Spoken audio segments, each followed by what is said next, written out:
Disease Control and Prevention in 2020 declared firearms to be the leading cause of death among children between 1 and 19 years old. Now, following last weekend's assassination attempt against former President Donald Trump, lawmakers are once again asking what can be done when it comes to guns. Virginia Senator Mark Warner held a roundtable today in Hampton. Mike Gooding was there. It's the age-old question for which answers always seem to be elusive. What can be done about gun violence? Senator Mark Warner came to Hampton today to hear from local stakeholders.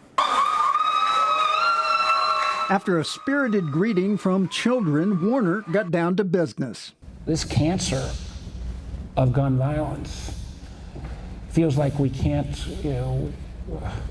we may go a few weeks, we may go a few months, and then we're reminded. U.S. Surgeon General Vivek Murthy in June declared firearm violence a public health crisis. You would have been hard-pressed to find anybody to argue with that assertion Friday at the Mary Jackson Neighborhood Center, as Warner held a roundtable on the rise of gun violence.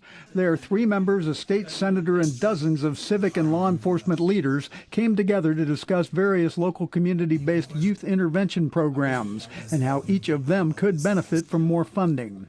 For his part, Warner mentioned his hope that maybe, following the shooting of former President Donald Trump by a gunman armed with an AR-15 style rifle, that now could be the time that Congress finally takes action to curb access to assault weapons.